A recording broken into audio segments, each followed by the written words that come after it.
Hi, everybody. This is Jonah Anderson. Welcome to our session today at Azure User Group Sweden. My video is lagging today, so I apologize if my voice is not syncing with my movement right now. Welcome. I'm live today, and unfortunately, Håkan couldn't join us because he's attending a conference. So now I'm taking over, and I think when it's time for me to be out for a conference, it's Håkan that will take care of the community. So today we will be having a great session, an interesting session that I myself would like to learn. But if you're watching us live today from your home, good weekend. And if you're watching this recording, I hope that you will be able to learn a lot from this session and gain something valuable from it. But before we start and introduce our speaker for today, let me just go ahead and show right away our code of conduct. So, our code of conduct, we are part of Azure tech groups globally, and we are based in Sweden. We are a virtual tech group that follows a code of conduct where everybody that's joining us on the interaction, on the live chat, or even our after session meetings or discussion are expected to be nice and friendly, be respectful to others, contribute by being curious and sharing your ideas, and be inclusive in your comments or questions. And if you think that you got some feedback or things to report or improvement that you want to share, feel free to just reach out to me and Håkan on LinkedIn or through our meetup page as well. So today we will be having an audience. I mean, we're be having a guest that I actually met in person after we accepted his session. So let me just go ahead and bring him on stage with me. Let me just remove the code of conduct. All right. Hi, Jose. Good. Hey, Jordan. Good. Yeah, How are thank you you? for having me. I'm doing good. I'm doing good. How about you? Yes, I'm doing good, except that I'm kind of bothered with my slow motion, not syncing with my voice today, but I'm doing great. It's not a sunny day here where I am right now, but how about you're based also in Europe, right? Yes, I'm currently in Brussels, and it's not very sunny here as well. But it is Okay. what it is. Yeah, so usually Håkan and I, we usually share about the weather in Sweden and weather in Oslo when we are like starting to say hi to our audience. But before I like introduce you, anything you want to say? Do you speak Belgian?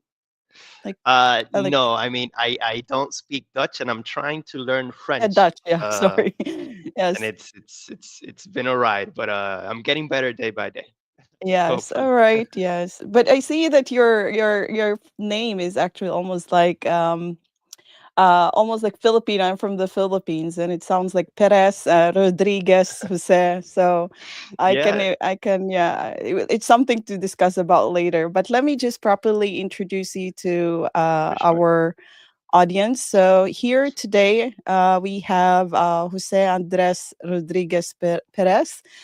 He is a passionate Azure cloud engineer and originally from Caracas, Venezuela.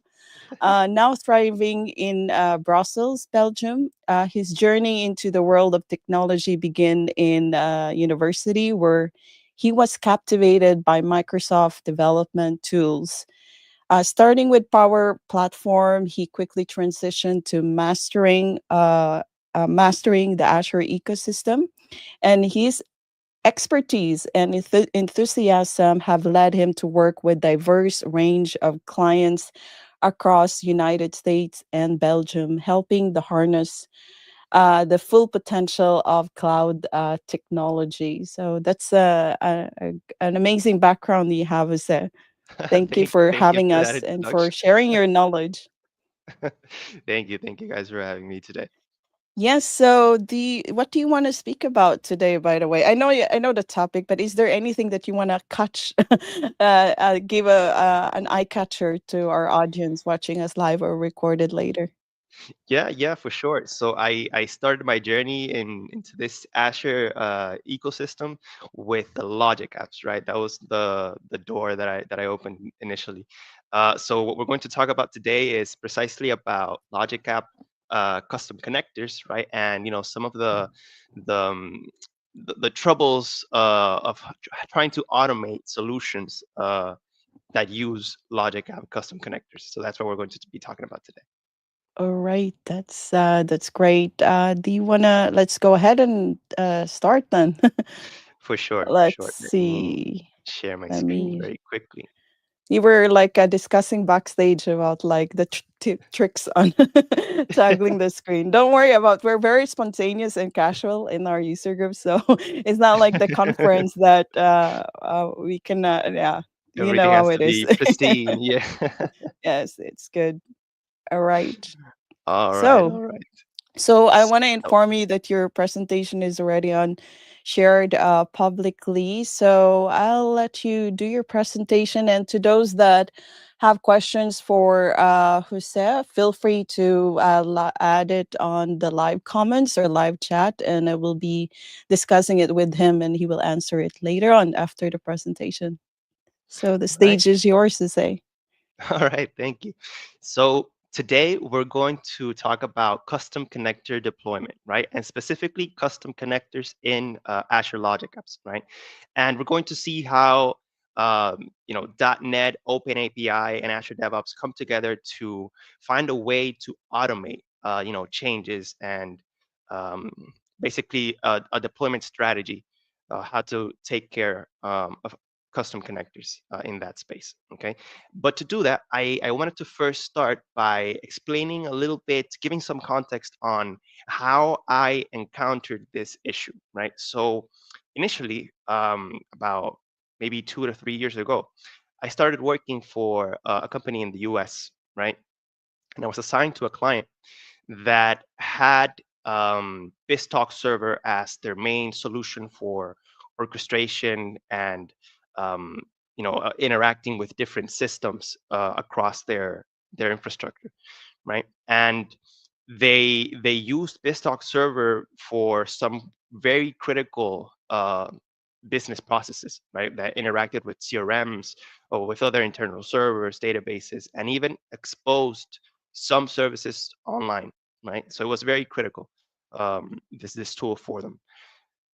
However, there was a problem, and that is that BizTalk server was coming to end of life, and it's still coming to end of life. I think the latest version is BizTalk 2022, but by that time, right, they had the versions that they used inside their infrastructure was BizTalk 2010, 2013, and 2016.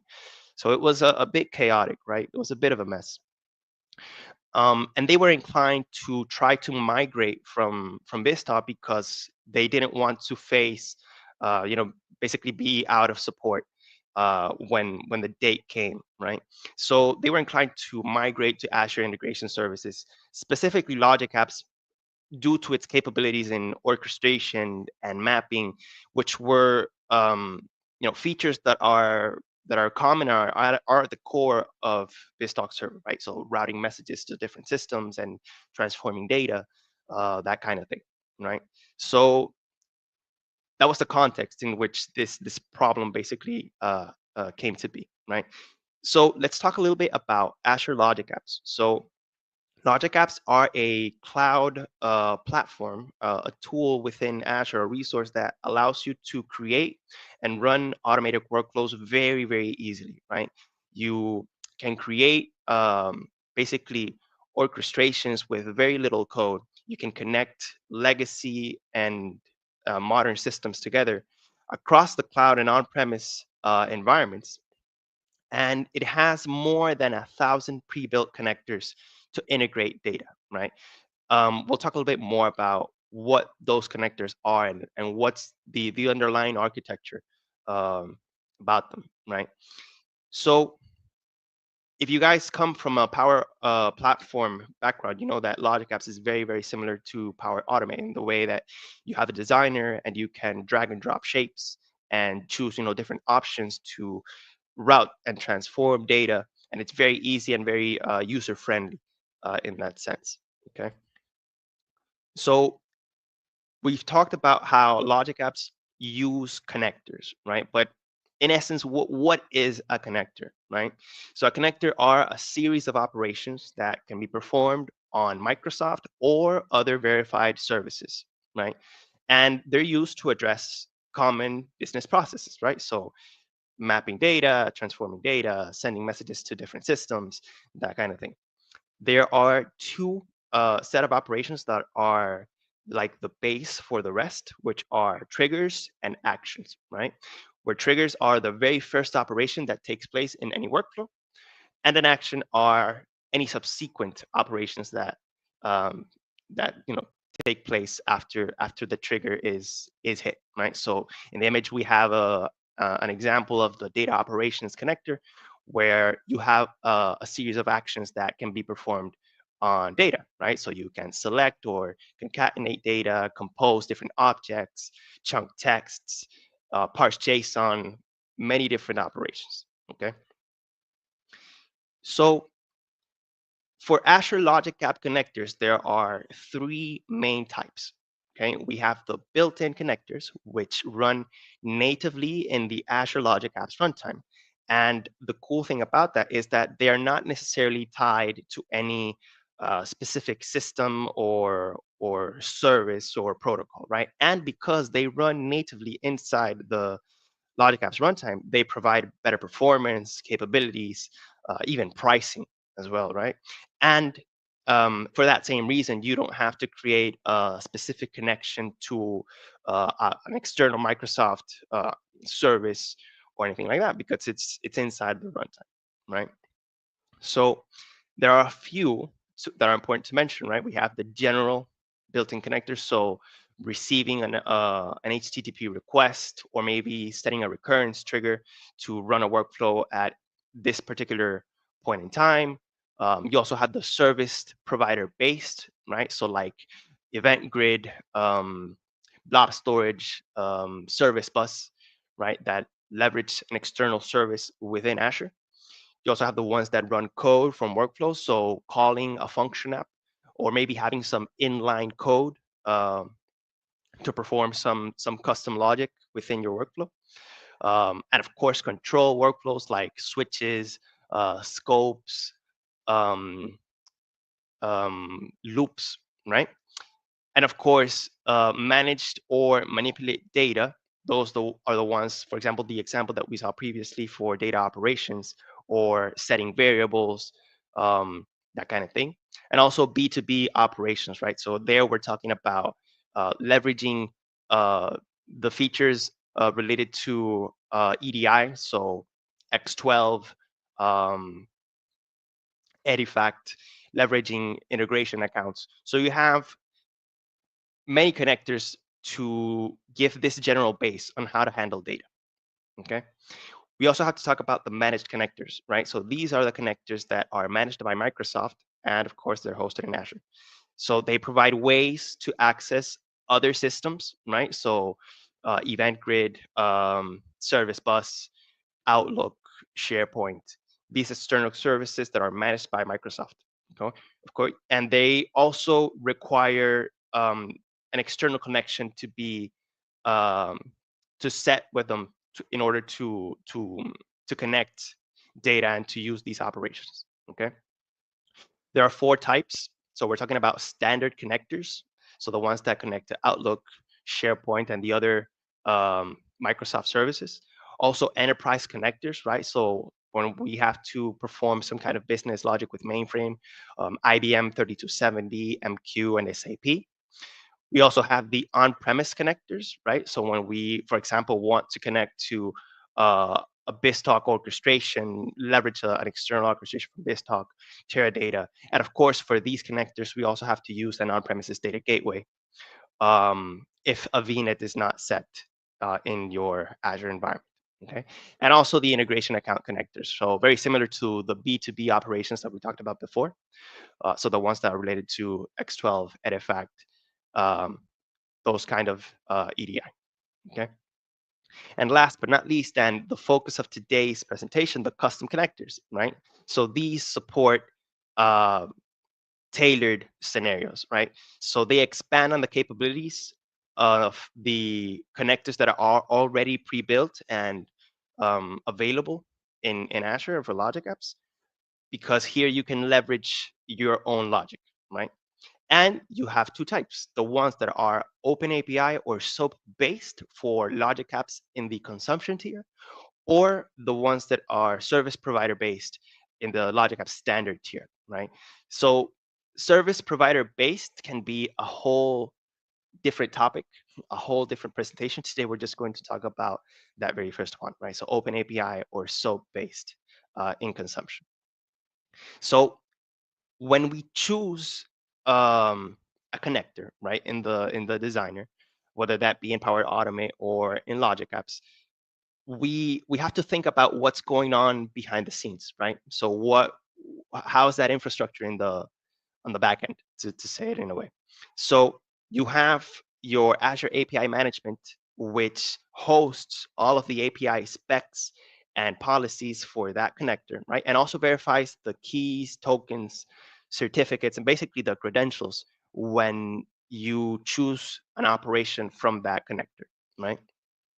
You also have the credential and metadata store, right? Which is a service to store the connector metadata. So the API specs, connection, access control lists, and basically the credentials that are associated with a particular connection. Okay. And then we have the Azure App Service environment, which hosts the connector web apps, right? And here we're talking about a few keywords, web apps in this case, right? And the App Service environment provides this fully isolated environment for running the app service or this web app, right, at a secure high scale. So in the diagram that we're seeing on the screen, we also see how the flow is when choosing or using an operation, right?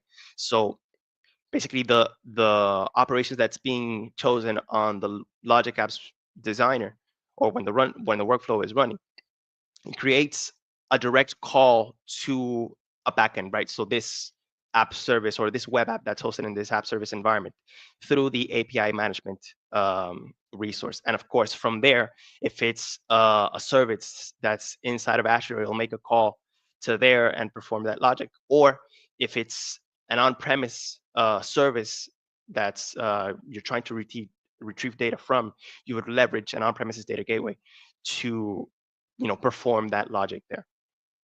So to summarize it or to simplify the diagram a little bit, we can think of it as the architecture of a custom connector having an entry point, right? That being the OpenAPI definition that's stating where to send this request and how to treat it.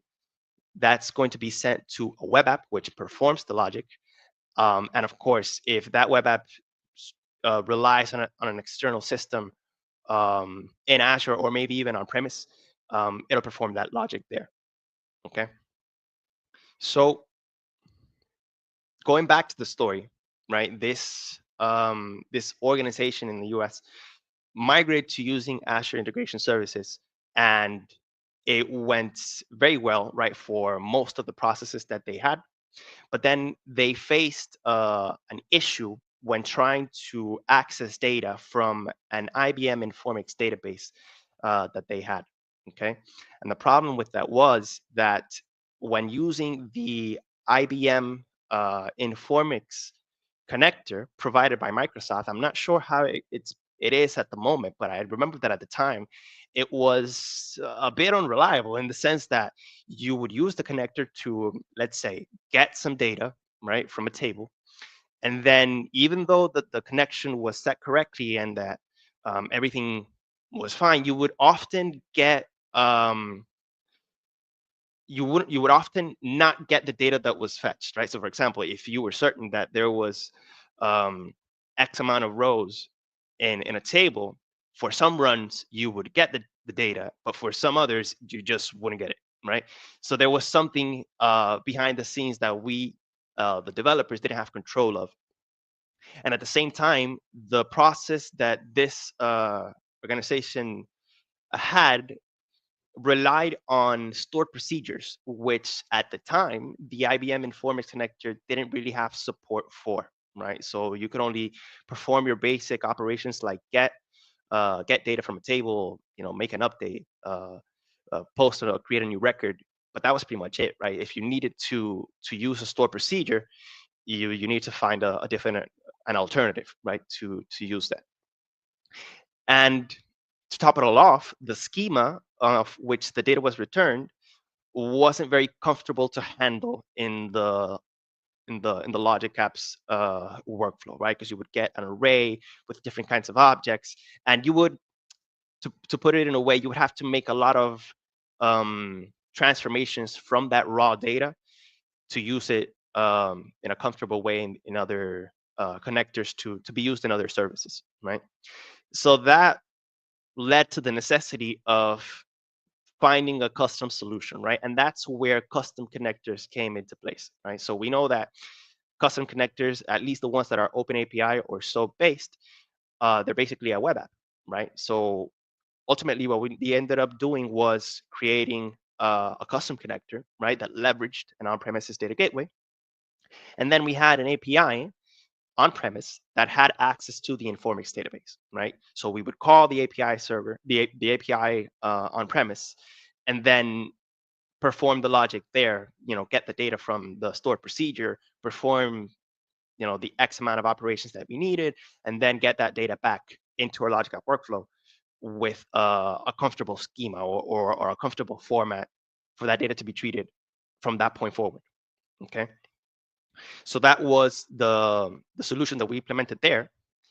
Um, and we came across a problem, which was how do we automate these changes, right? So we have a web API that's in on-premise, and we have this custom connector that's deployed in Azure. When we make a change in the API, I don't know, add a new some new features, some new functionality, and we need to use that operation in Logic Apps. How do we make that sync? So how do we make that? How do we automate these changes, these deployments, right? So that's basically what we're going to dive into today. I have a demo prepared, which we will discover how to leverage a .NET Web API to dynamically update the custom connectors Open API definition, right? And then also learn how to consume that dynamically generated definition as an artifact in Azure DevOps, right? Leveraging Azure DevOps pipelines, of course. So for the demo that I have in place, it's a very simple architecture and infrastructure in general. It's a Logic App workflow, a Logic App resource, a custom connector in between, and then a web API that's hosted in an app service, right? If, of course, this isn't leveraging any on-premises data, but the solution would be exactly the same if you needed to retrieve data from an on-premises database or from an on-premises service. It would be the exact same flow. Okay, so let's dive into it. Okay, I'm gonna stop sharing and um, move into Azure. So let me do that very quick. Mm, okay, I will sharing. help you. Yeah, for sure. Thank you. Let me know when it's out. Okay. Okay, so I think I should be sharing now. Great. Yeah. Can Great. you please let's see if we can does it Zoom look in. good? Yeah, Zoom. Yeah, that's right. That should be good. Yes. All right. All I'll leave you now. Thanks. right, for sure. So what I first want to show you guys is basically the Logic App calling the operations from that custom connector, right? So I have here a resource group with all the resources that I need for the demo. I'm going to go into the Logic App resource and click on edit. and you'll see that it's basically blank, right? It just has a recurrence trigger. And I'm going to add the just any operation from the custom connector. This is a custom connector that I already have deployed for demo purposes, but you will see how that automation takes place. Okay, so this is oh, and for context, the web API that I have hosted in the app service is just the basic to do API, right? So create to dos, get to dos, update, that kind of thing. Okay, so at the moment, the custom connector only has these three operations deployed, right? Let me just show that very quickly one more time, right? So create to do, get all to dos, and get complete to dos, right? And you can leverage them, you can use them in the Logic App workflow. But going back to how do we automate, the changes that we make? um, if you didn't have a strategy, you would have to go to the portal, go to the custom connector resource, go to the edit panel, and then have to make your changes manually here using the designer or directly in the Swagger editor, right? And that's exactly what we don't want to do, right? We have here the three operations available, right? So to do items get and post, and then to do items get complete, three operations there. Um, right. So in the meantime, what I'm going to do is I'm going to show. Actually, I'm going to do this in the background. I'm going to I'm going to push a change to the repo where I have this code in Azure DevOps, just because the build time of the pipeline takes some time. And then I'll comment over while that's taking place. I'll comment over a few other things. Okay, so let me make the change very quickly here. Okay, and I'll show you the code afterwards, so you guys don't have to worry about that. Simple change. There you go. Commit, and commit, and push. Okay, I've pushed it, and the pipeline is running, and I'll show you that in a moment. So, how do we automate? Not having to go back to the custom connector editing panel. How do we do that, right? So I'm going to show you. I'm going to quickly change my screen here to something else very quickly. Hold on. I'm going to show you the code that's behind the scenes. So if we go to, here we go, Visual Studio, right? I have these files over here, right? So I have the API code where all the changes are being performed. But then I also have some Bicep resources and the YAML declaration, right, for the pipeline.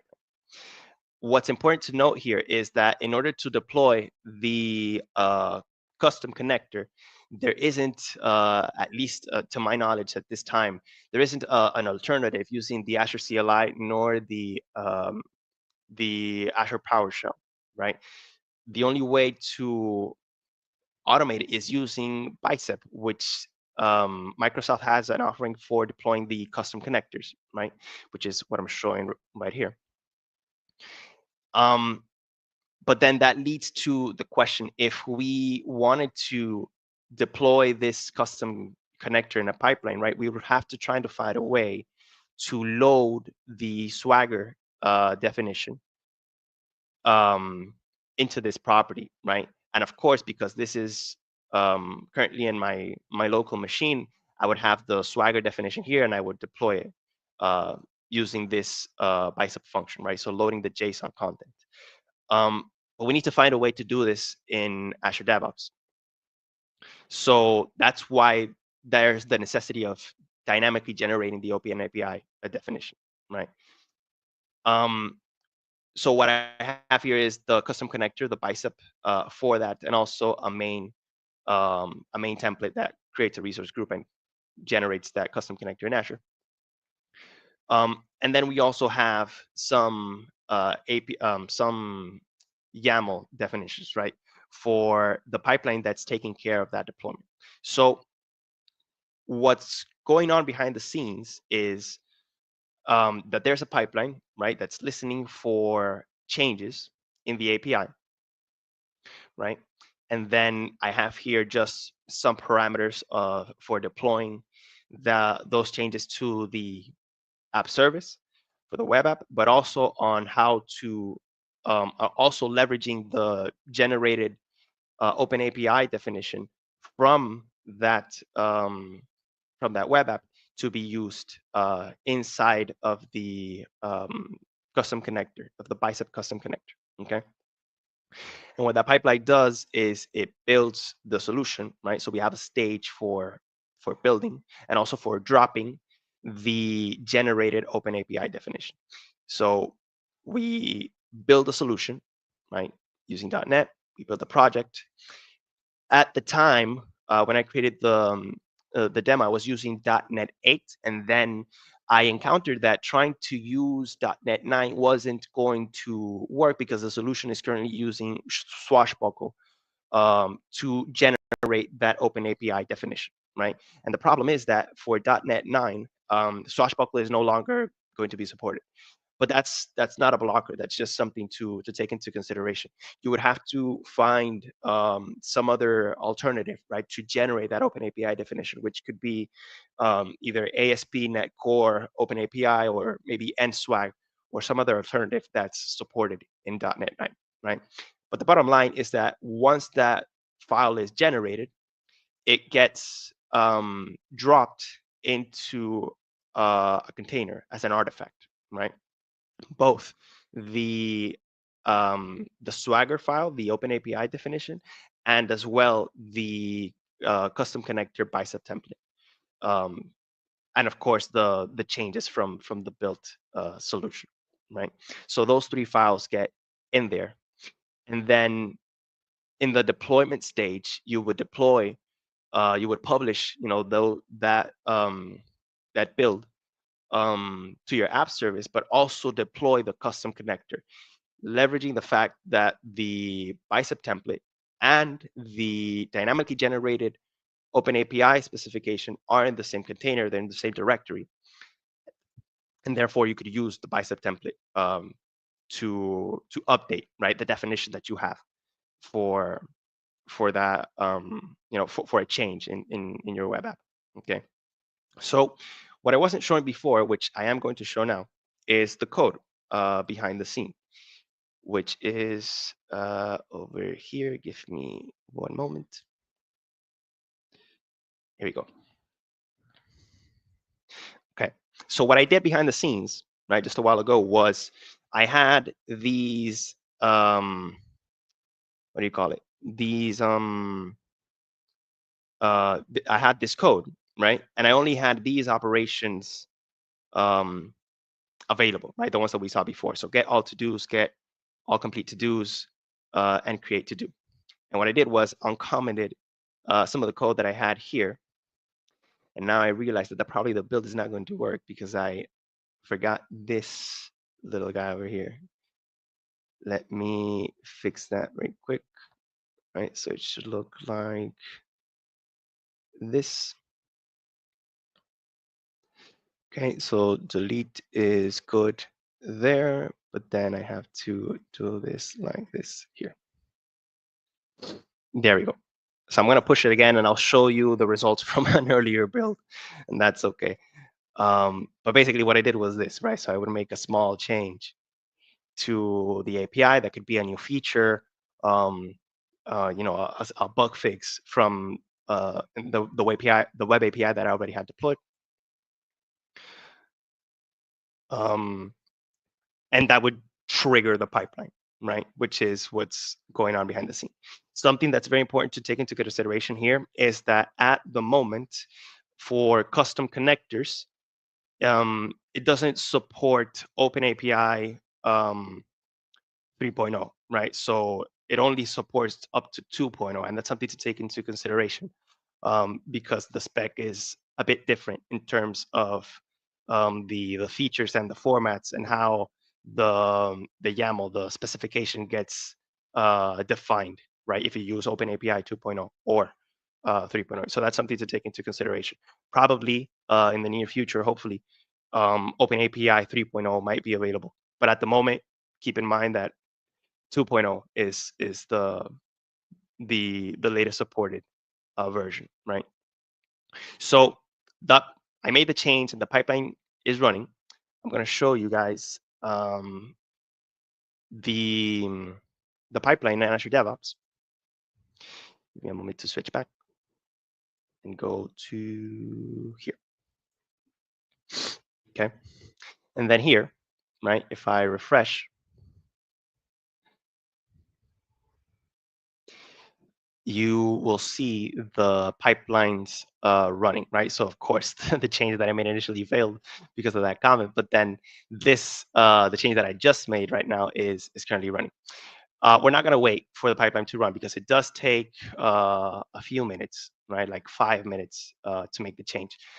But what I will show you is what's supposed to happen, which is that the pipeline runs, right? It builds the project, it archives the necessary files, and we can see that in the container, right? So we have the build, the Bicep template, and the Swagger or the Open API definition. And then in there, once those files are there, we can deploy them uh, accordingly, right, to the Azure App Service and also to the custom connector, right, the changes that we're going to make.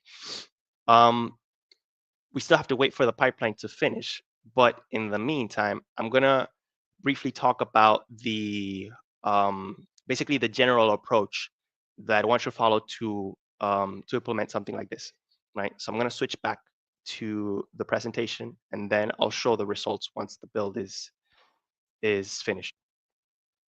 So share screen, go back to the presentation. There we go. Okay. So the general deployment strategy would be that you would have your solution right in a repository in Azure DevOps. And then from there, you want to build the artifacts, right? Your web API or container, whatever is behind in your backend, and make sure that you dynamically generate the OpenAPI specification for the changes that you made, right?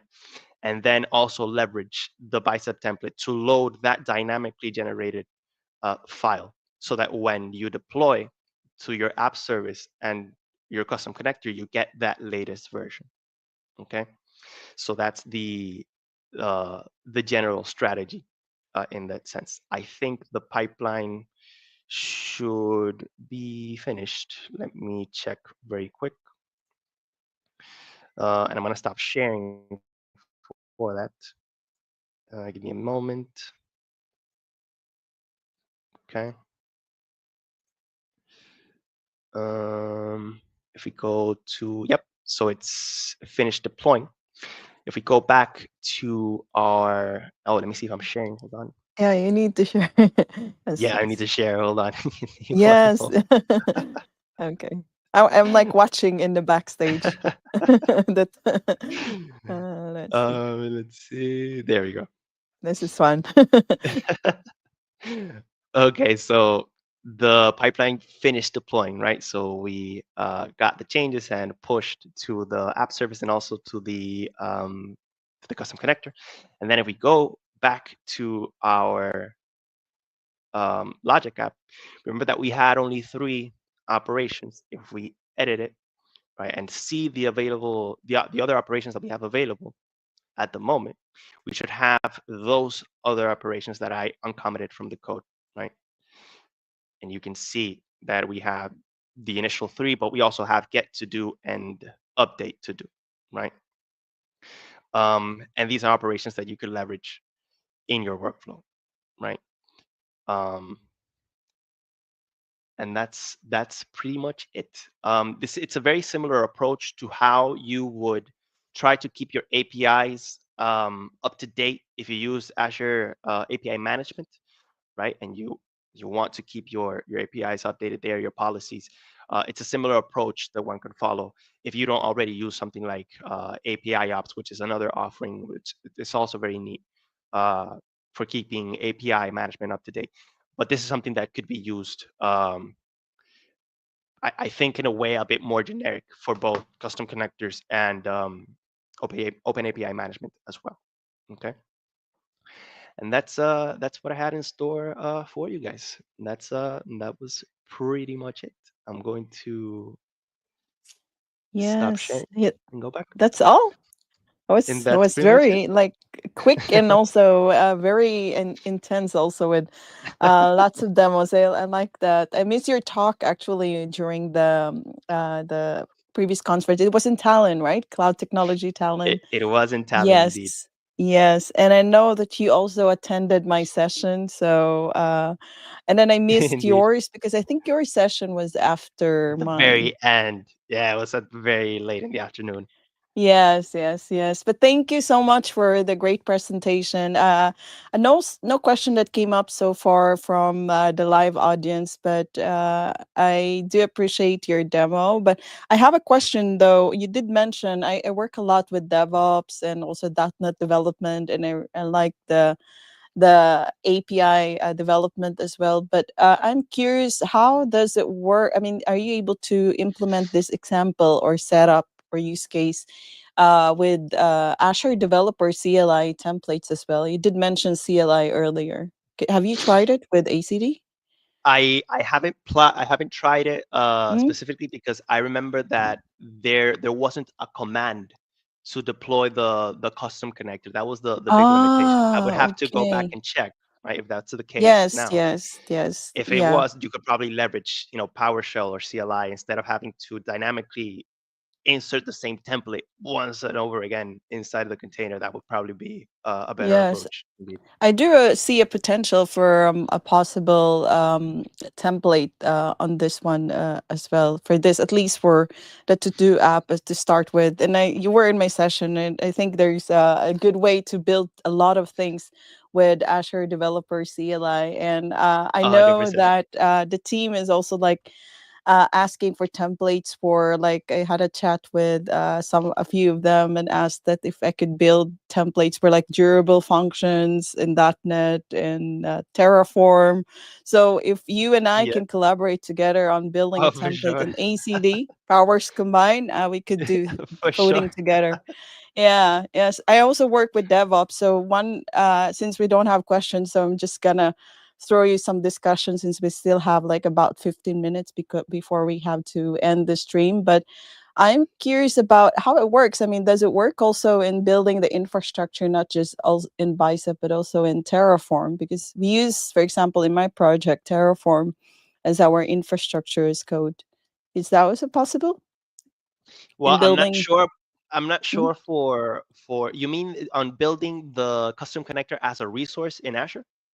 Yes, yes, yes. I mean, Yeah. as a resource or as an infrastructure as code, or I know that you used Azure Logic App in the Azure side in terms of infrastructure. Right. Yeah. I'm not sure about Terraform because that's the key issue about deploying the custom connectors, right? That the out of the many possibilities that you would think that you would have, so PowerShell, ACL, the Azure CLI, and Terraform, you only have the Bicep uh, offering, right? And that's Ah, like okay. Yes. the limitation that one has, right? Limitation, yes, yes, I agree. Indeed, It indeed. seems And of like course, there's in Bicep, still a lot of potential on this one. It feels like very interesting in terms of like integration and customized your connector with Azure DevOps. Is there mhm. anything that you can like share to the community or audience in terms of things to consider, to think about, pros and cons, expectations when they're trying to develop such custom connector with these tools in .NET, OpenAPI, like lessons learned that you want to share to other developers? I mean, I'm a big fan of Logic Apps just because it's very easy, but something that you do have to take into account is the different tiers that you have, right? So consumption and Mhm. standard. And I mean that in a perspective, more from a development perspective, right? So if you are building in consumption, then that development experience and how you automate changes, it's not very nice because you don't have like a code centered approach to make changes. If you build resources in consumption, you have to go back to the designer or manually make the change in your Bicep template, and it becomes very messy in that sense. Yes. um Mhm. so my takeaway would be, if it's something very precise, very specific, and it's not going to become a huge solution, uh and you're using consumption, then it's all right. But if it's something a little bit bigger, using even VNets or stuff like that, probably standard would be the way to go, just from a development standpoint, not even from the features, but from how you develop using the solutions. It's something to take into account. Yes, that's very, very true. In my perspective, not just in like Azure Logic Apps or any other like service, but it applies to all services in Azure. So, if you're gonna have it in production use, I believe standard at least is the most common one, and it also like I can relate because I work in the developers development side, DevOps side, and even cloud side, and the entire like process and flow from development to DevOps to deployment. And I know that it can be very complex, especially if you have microservices or integration from different Azure services plus the DevOps. If you think about infrastructure as code and configuration mismatch, and things doesn't work in production, so I can truly relate to A those hundred kind of percent. scenarios as well. But any advice to those that are new to customs and connectors, how they can get started with it, or typical use case to start with, aside from the demo, of course, that you shared? So I think at least what helped me at the beginning was to inevitably use the designer, right? The designer gives you a feel of what you would need from a DevOps perspective, right? So you know that you have to generate the OpenAPI definition dynamically to get all your changes, but just having a feel of how you would work in the designer and then trying to go from there into automated thinking in that progression. I think it's a good way to start and get a feel for things and then build from there. Okay, that's good. I don't think I have more questions. Anything else? By the way, we have good time. You were quick in presenting your demo, but it was really great. I'm curious to have a copy of your repository if you have it somewhere. Is there a link that you can share to the audience if they want to check out how it works, or any learning resources that you can share? Yeah, for sure. I haven't hosted it on my repository per se. I think I should do Mhm. that, and then I'll send you the links Yeah, I afterwards. can share it on Distribute it the to the community community. later. I can send out an email to the entire group and spam them. Yeah, Just I'll kidding. post Spam the them with your good demo in that perspective, or copy of your presentation.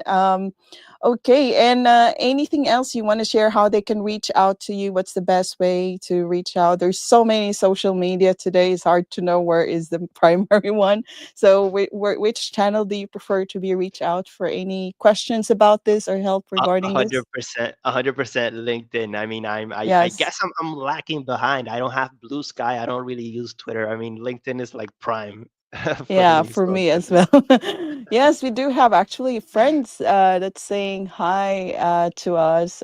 We have one. Thank you for the best video, my friends. My video is best, but it's a bit lagging. I know, but I know, Jose, your video is pretty great, better than mine. And we also have our member Tommy. I know Tommy. Thanks for a great presentation. No questions, so it means that your talk is very pretty clear, I hope, for those that watch Hopefully, live. thank And you for guys. me, it's I have no question except that I like discussing the ideas and the demo, what was built. So That's great. Any upcoming events where you want to invite any initiative or anything you want to promote for yourself to Yeah, others? yeah, for sure. Well, I'm currently based in Belgium, right? So I'll Mhm. be attending two other conferences. There's the Microsoft Integration User Group Belgium, that's going to Okay. take place in sometime in March, and then also, and I'm giving that same presentation there to the user group, and I'll also be attending Future Tech in the Netherlands, which is also in March. But it's not, the presentation is not going to be this. It's more about Azure Chaos Studio and how to implement that like Oh, in your DevOps strategy. It's that's something completely interesting. different. It Yes. is You honestly want to submit another session about Azure Cow Studio because I know it's for very sure, good for testing and quality in terms of Azure. So submit more. for We sure. can have you as a second. We have a lot of guests that comes back also as backup speakers if some of the dates doesn't work for the new one. So feel free to share that. You're welcome to share again. Thank you indeed, John. Yeah, it makes me feel Oh, very well. I'll submit another yes. session for sure. All right. Let's see. We got actually friends that watching us live interacting with us, which is very good. No questions, but just saying thanks to us. So we got Alan Strand. Great show. Thank you. And lots of smiley and a good eye there. So thank you so much. I'm glad that we met in person, Jose. We weren't able Indeed, to indeed. speak so much because you were in my talk, but I think after that I got lost because there were people Yeah, talking it to can me be and I wasn't chaotic able to interact. But I hope to meet you in one of the upcoming conference again. for sure. Yes, yes. And thank you so much for your time. Hokan probably is gonna watch this later. And also thanks to Alan, Tommy, Juan Pablo, Franco, and everyone that are watching us live in different channels now and even later on. And we wish you a happy weekend from me and Jose from Sweden and also from Belgium. Happy Thank you, Jonah, weekend. for the Yes, opportunity. yes. Yeah, Have a great I'll end weekend. and Bye have a bye. see you next time. Bye. For sure. Bye bye.